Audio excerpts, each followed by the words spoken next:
So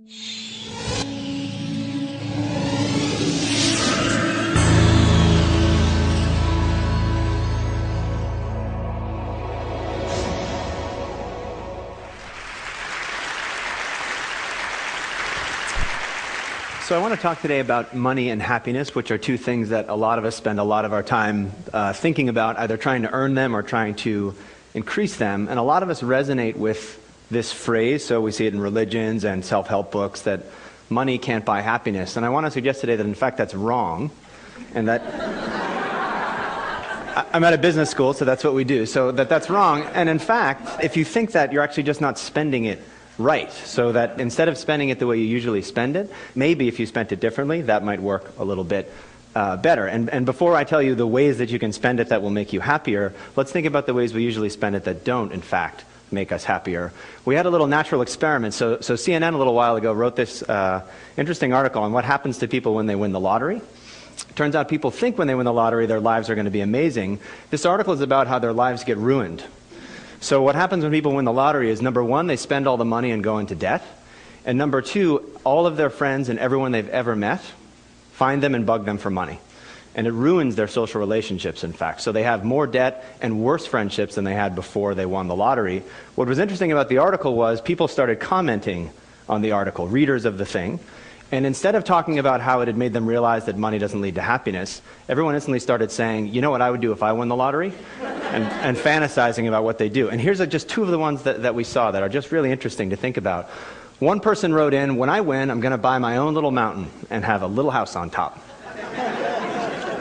And another person wrote, I would fill a big bathtub with money and get in the tub while smoking a big fat cigar and sipping a glass of champagne. This is even worse now. Then I'd have a picture taken and dozens of glossies made. Anyone begging for money or trying to extort from me would receive a copy of the picture and nothing else. And so many of the comments were exactly of this type, where people got money, and in fact, it made them antisocial.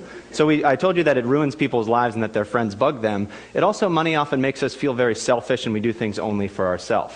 And we said, well, maybe the reason that money doesn't make us happy is that we're always spending it on the wrong things, and in particular, that we're always spending it on ourselves. And we thought, I wonder what would happen if we made people spend more of their money on other people. So instead of being antisocial with your money, what if you were a little bit more pro-social with your money? And we thought, let's make people do it and see what happens. So let's have some people do what they usually do and spend money on themselves, and let's make some people give money away and measure their happiness and see if in fact they get happier.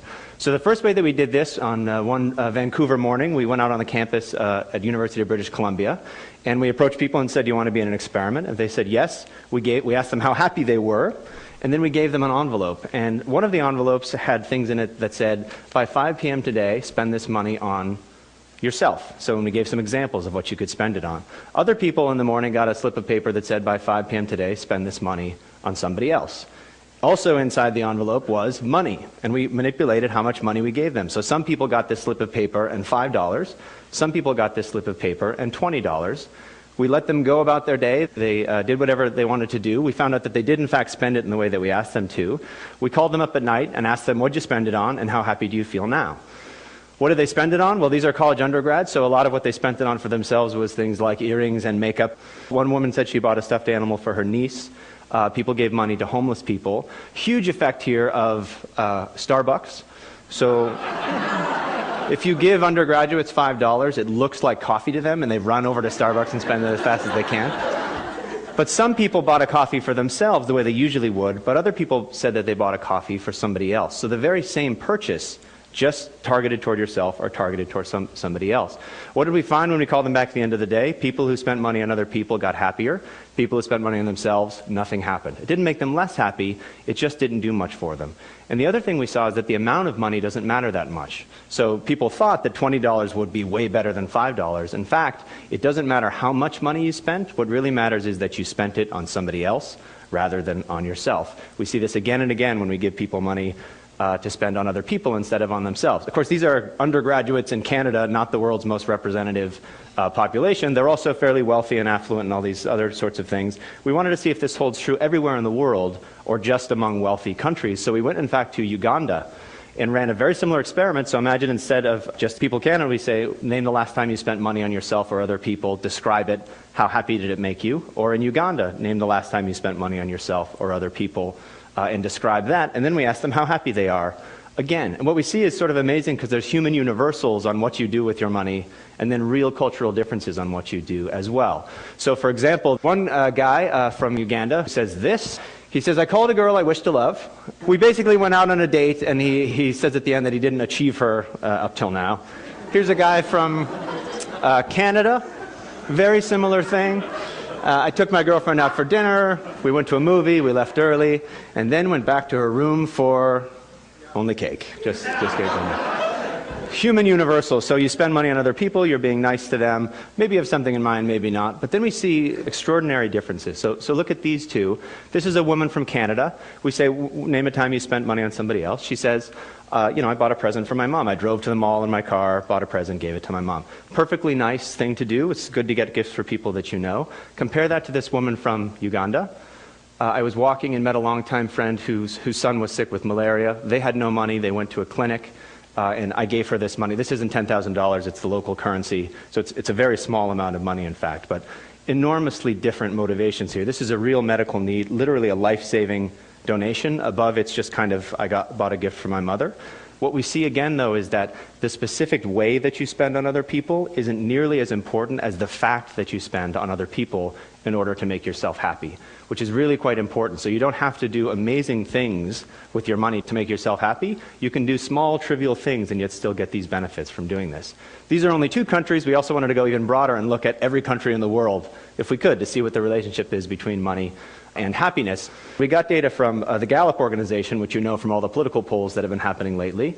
They asked people, did you donate money to charity recently? And they asked them, how happy are you with your life in general?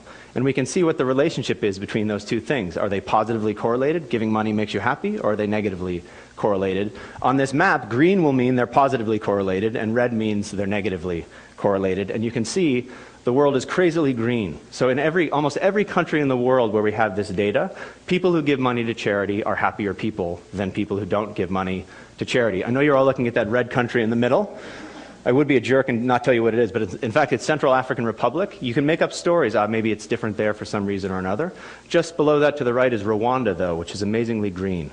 So almost everywhere we look, we see that giving money away makes you happier than keeping it for yourself. What about your work life, which is where we spend all the rest of our time when we're not with the people we know? We decided to infiltrate some companies and do a very similar thing. So these are sales teams in Belgium. They work in teams. They go out and sell basically to doctors and try to get them to buy drugs. So we can look to see how well they sell things as a function of being a member of a team. Some teams, we give people on the team some money for themselves and say spend it however you want on yourself, just like we did with the undergrads in Canada. But other teams we say, here's €15. Spend it on one of your teammates this week. Buy them something as a gift or a present and give it to them.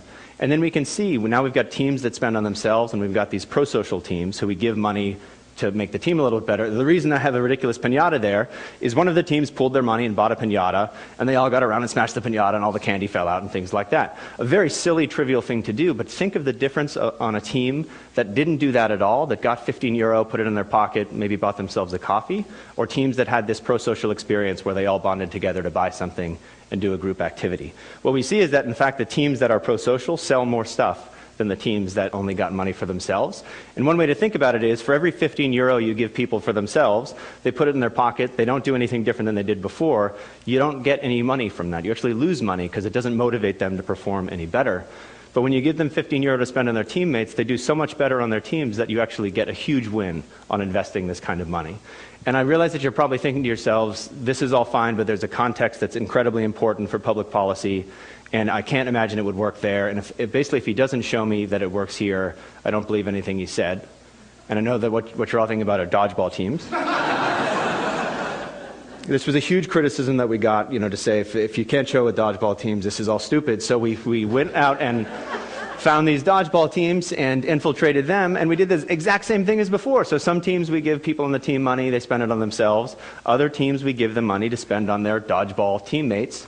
The teams that spent money on themselves, they're just the same winning percentage as they were before.